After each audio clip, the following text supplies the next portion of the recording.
बड़ी शांति से मेरा घर खड़ा था, जैसे कोई बहुत बड़ा तूफान गुजर चुका हो। बिल्कुल ही मौन और सतवन मैंने टैक्सी वाले को पेमेंट किया और अपने सामान को लेकर बड़े से गेट से अंदर आने लगी। कोई हलचल नहीं, कोई शोरगुल नहीं, ऐसा लग रहा था कि घर में कोई है ही नहीं। नहीं तो पिछले साल जब मैं आई थी तब मेरे गेट में घुसने से पहले ही दोनों भैया के बच्चे बुआ बुआ करते हुए मेरे आगे पीछे दौड़ने लगते थे। अरे भाई ठहरो तो, पहले नमिता को अंदर तो आने दो। बड़े भैया हंसते हुए जब चारों बच्चे की खिड़की लगाई थी तब चारों बच्चे अलग होकर मुझे बैठने का मौका दिया था। मैंने भी अपना पर्स खोलकर सबके पहले उन्हें चॉकलेट थमाया, फिर उनके गिफ्ट निकाल कर दिए। दिन भर पूरा घर में बच्चों की आवाज़ गूंजती रहती थी, क्योंकि उस समय स्कूल भी बंद था। बच्चे दिन भर घर में रहते थे और उधम मचाया करते थे। हमारा वह बड़ा सा आंगन जो हमारे भी बचपन का गवाह था, अब नई पीढ़ी का भी बहुत ही खुशनसीब आंगन था। कई बार उनके शोर शराबे से माँ बहुत परेशान हो जाती थी। उनके चिल्लापों से उकता कर उन्हें डांट भी देती थी। फिर उन्हें याद आता था तो वह हंसकर कहती, नमिता मैं सटिया गई हूँ, बच्चों की आवाज़ मुझे चुभती है। मैं अपना सूटकेस खिसकाती हुई ड्राइंग रूम तक आ चुकी थी। दरवाज़ा मेरे स्वागत में खुला हुआ ही था, मगर अंदर भी कोई नहीं था। माँ आप कहाँ हैं? मैं आवाज़ देकर अपनी उपस्थिति दर्ज कराई। कहीं से कोई आवाज़ नहीं आई। अंदर घुसकर जैसे ही मैंने आंगन को देखा, मेरा दिल टूट गया। अब वहाँ एक ऊंची दीवार खड़ी हो चुकी थी, मतलब उस ओर बड़े भैया का हिस्सा था। बीच में बंटवारा हो चुका था। अपने कमरे के पीछे वाले बालकनी में माँ अकेले बैठी थी। उन्हें मेरी आहट भी सुनाई नहीं पड़ी। जैसे ही मैं वहाँ पहुँची, उनकी नज़र मुझसे टकराई तो उन्होंने बड़ी ही उदासी भरे आवाज़ में कहा, नमिता आ गई बेटा, आओ बैठो, पानी पी लो। अभी सुधा आती होगी तब तुम्हारे लिए चाय बनाती हूँ। मेरा दिल बुझ गया। मतलब अब माँ को मेरे लिए चाय बनाने के लिए भाभी से इजाज़त लेनी होगी। मामी जिम्मेदारी का बोझ तो नहीं बन गई है? कई बातें मेरे दिमाग में घूमने लगी। मुझे चुप देखकर माँ ने फिर से कहा, कहाँ खोई है तू नमिता? नहीं माँ, मैं पहले फ्रेश हो जाऊँ, उसके बाद ही कुछ खाऊंगी। आप आराम से बैठिए, मैं नहीं नहा लेती हूँ। ठीक है बेटा, यही मेरे बाथरूम में तू नहा ले और अपना बैग भी यहीं रख ले। क्यों माँ? फिर मुझे याद आया मेरा कमरा जो शादी से पहले मेरा होता था, वह बड़े भैया के हिस्से में चला गया है। मेरा मन फिर से कचोट गया। बचपन की यादें भुलाई नहीं भूलती, वह हम पर हावी होती है। बड़े मुझे मन से मैंने अपने सूटकेस से कपड़े निकाले और तौलिया लेकर बाथरूम में घुस गई। शावर की ठंडी फुहारें मेरे शरीर को तो ठंडक पहुंचा रही थी, मगर मेरा मन अब भी उबल रहा था। कई बार माँ की बातें फ़ोन पर आती जाती थी। नमिता, अब तेरे बाबूजी के बाद दोनों भाई वैसे नहीं रहे जैसे पहले थे। मेरे अंदर इतनी ताकत नहीं जैसे तेरे बाबूजी की थी। मैं उन्हें समेट नहीं पाई, उनका लड़ाई ख़त्म नहीं कर पाई। आखिरकार इस घर का बंटवारा हो ही गया। मैं नहीं चाहती थी मेरे जीते जी इस घर के बीचों बीच दीवार पड़े, मगर माँ की सिसकती हुई आवाज़ सुनाई पड़ती तो मैं उन्हें सांत्वना देने के लिए कहती, अरे माँ, यह तो हर घर की कहानी है। और फिर जब पापा ने वसीयत बनाकर ही गए हैं तो फिर यह लड़ाई झगड़ा क्यों? अब माँ के उदास चेहरे को देखकर ऐसा लग रहा है कि पिछले 1 साल में उन्होंने सिर्फ अपना पति नहीं खोया है, बल्कि बच्चे भी खो दिए हैं। काफ़ी देर तक शावर के नीचे रहने के बाद मेरा मन थोड़ा सा रिफ्रेश हो चुका था। मैं कपड़े बदलकर बाहर आई, तब तक सुधा भाभी घर आ चुकी थी। आओ नमिता, गर्मा गर्म पकौड़ा खाओ। तुम्हारे भैया तुम्हारे फेवरेट मोमोज बनाने के लिए ही रुक गए हैं। रात में तो तुम्हारे लिए तुम्हारा फेवरेट तंदूरी चिकन मोमोज आ रहा है, तुम्हें पसंद है ना? हाँ भाभी। भाभी का तनाव मुक्त मुस्कुराहट हुआ चेहरा देखकर मुझे ऐसा लगा ही नहीं कि 6 महीने में इतना बड़ा तूफान आकर चला गया है। इतना बड़ा तूफान कि घर में दीवार उठाने की ज़रूरत पड़ गई। ना जाने इस मनमुटाव का कौन सा कारण होगा। सामने माँ बैठी हुई थी, इसीलिए मैं भी मुस्कुराती हुई बोल रही थी। चाय पीने के बाद माँ ने मुझसे कहा, नमिता तुम आराम करें, मैं पूजा कर लेती हूँ, शाम को हो गई है। ठीक है माँ। मैंने फिर सुधा भाभी से कहा, भाभी चलिए, मैं आपकी किचन में मदद करवा देती हूँ। बस माँ का खाना है वह मैं बना दूँगी, हम लोग तो मोमोज ही खाएंगे ना। माँ के हटते ही भाभी के चेहरे पर कई उतार चढ़ाव आने लगे। उन्होंने बड़े ही दबे स्वर में कहा, नोमिता, तुम्हें तो ऐसा लग रहा होगा कि मैं बहुत बुरी हूँ, मैंने घर में बंटवारा करा दिया, मगर ऐसा नहीं है। कोई कब तक चुप रहता।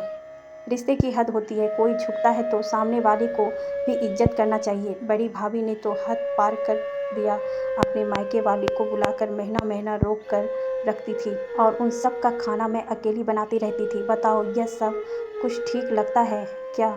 उस पर बड़े भैया कभी कुछ भी नहीं बोलते थे।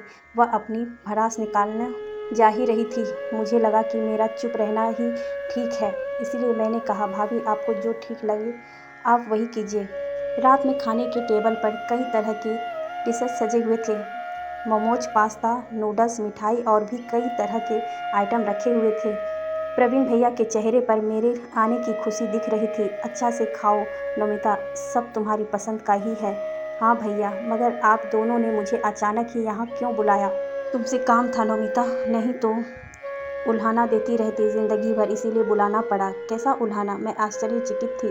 तभी बड़ी भाभी का फ़ोन मेरे फ़ोन पर आने लगा। मैंने उठाकर हेलो बोला तो बड़ी भाभी ने कहा, आ गई नोमिता, कल सुबह का नाश्ता हमारे साथ ही करेगी। तुम्हारे भैया ने खास इंतजाम करके रखा है। इसकी क्या ज़रूरत थी भाभी?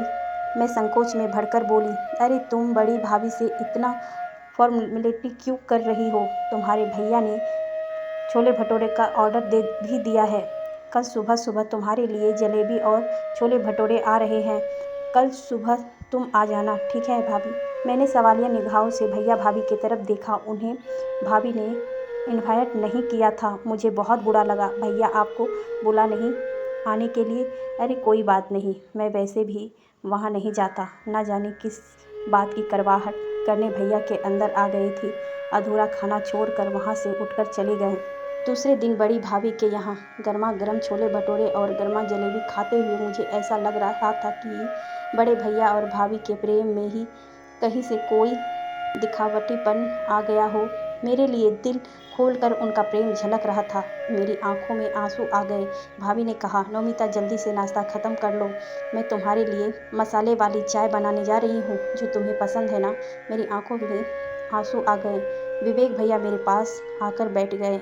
उन्होंने कहा, क्या बात है नोमिता, तुम रो रही हो? हाँ भैया, इस घर की बंटवारा ने दिल को तोड़ दिया। ना जाने क्या बात है, मुझे नहीं पता, मगर पापा के जाने के बाद ऐसा क्या हो गया कि घर के बीच में दीवार खड़ी हो गई।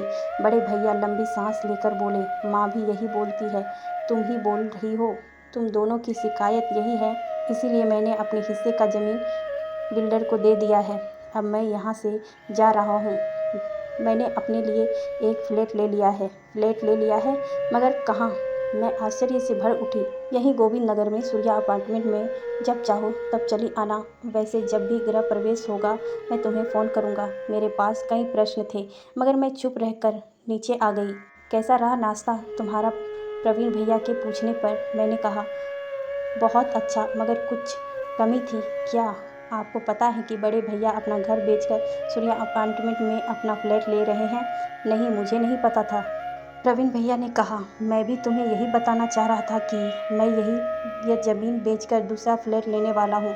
इस घर में ना धूप आती है ना हवा, कुछ भी नहीं आता। अच्छा है कि फ्लैट लेकर उसमें रहें ताकि धूप हवा सब आए। अब तुम ही देखो कितना घुटन भरा आंगन हो रहा गया है। मैं मन ही मन बोली, भैया, यह घुटन आपके और बड़े भैया के दिमाग के फितूर के कारण हुई है, नहीं तो इस आंगन में ही हमारा बचपन बीता था। कितनी चिड़ियों ने यहाँ अपने घोंसले बनाए थे, कितनी बार गेंदा और गुलदारी हमने लगाया था। झूठ झूठ कर घर बनाकर हम खेले थे और ना जाने कितनी बार 50 चोर का किस्सा बना था। मगर अब यहाँ सांस ही नहीं आ रही है। मैं चुप ही रही। मैंने ऊपर से यही कहा, आप बिल्कुल सही कह रहे हैं भैया, यहाँ तो घुटन सी लगती है, हवा का नामो निशान नहीं है। नमिता माँ जिद कर रही है बड़े भैया के पास जाकर रहने के लिए, तो शायद माँ अगले महीने बड़े भैया के पास चली जाएगी। तब तक मैं इस ज़मीन के सारी फॉर्मेलिटीज़ पूरी कर लूँगा। मेरा मन तीव्रता से भर उठा। क्या माँ भी एक जिम्मेदारी है? उसका भी बंटवारा हो, कभी यहाँ तो कभी वहाँ। अगर आज पापा होते तो शायद किसी को हिम्मत नहीं होती इस घर में दीवार उठाने की। माँ की ममता और प्यार ने तुम्हें, आप दोनों को इतना बेपरवाह बना दिया है कि आप दोनों ने अपनी हदें पार कर दी हैं। मैं बहुत ही ज़्यादा टूट गई थी, दिखावटी शब्द नहीं थे, जज्बात टूट गई थी, मेरी आंखों में आंसू आ गए। मैं खुद 2 बेटी की माँ थी, कहीं यही दानव मेरे बच्चों के बीच में भी ना आ जाए। मैंने भैया से कहा, भैया कुछ दिनों के लिए माँ को मेरे पास भेज दीजिए। क्यों? प्रवीण भैया आश्चर्यचकित हो गए। मेरा मन नहीं लगता भैया, दोनों बच्चे हॉस्टल में हैं, भुवन टूट पर ही रहते हैं, मैं ज़्यादातर अकेली रहती हूँ, तो मेरे साथ बोलने बतियाने वाला कोई तो रहेगा। हाँ ठीक है, कुछ दिनों के लिए तुम माँ को ले जाओ। ठीक है भैया, मैं ले जाती हूँ। मैं माँ को साथ लेकर गाड़ी में बैठ गई। माँ के उदास चेहरे पर कोई खुशी तो नहीं थी, मगर कुछ दिन बेटी के साथ रहने की एक संतुष्टि थी। कम से कम उनके मन को टटोलकर उनके भड़ास तो निकाल लूँ। बेटी हूँ तो अपना फ़र्ज पूरा कर दूँ। एक और बंटवारा मैंने कर लिया था, माँ की खुशियों का बंटवारा। गाड़ी आगे बढ़ चुकी थी। दोनों भाइयों की लाडली बहन फिर आने का वादा कर